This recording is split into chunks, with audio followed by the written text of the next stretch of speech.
তোমাদের একটাই অ্যাডভাইস দেবো ভিডিওটাকে শেষ করার আগে, জীবনে কাউকে কখনো মানে কোনো পরকে বেশি ভালোবাসতে যেও না, তাহলে বাস একদম নিশ্চিত। কারণ দেখো, পর পরই হয় আর আপন আপনই হয়।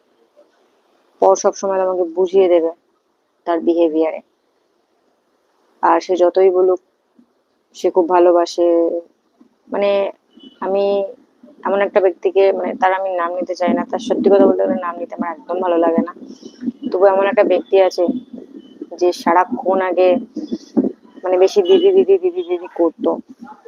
তো রিসেন্টলি এখন সেই ব্যক্তিটির বিয়ে হয়েছে, অ্যান্ড সে এমন এমন এমন ভাবে চেঞ্জ হয়েছে, তোমাদের বলার বলার বলার অনেক বাইরে।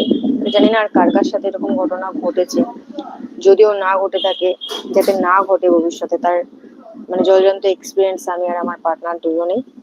তাই তোমাদেরকে সবাইকে একটা কথাই বলবো, পর পরই হয়, পরকে কখনো আপন করতে যেও না।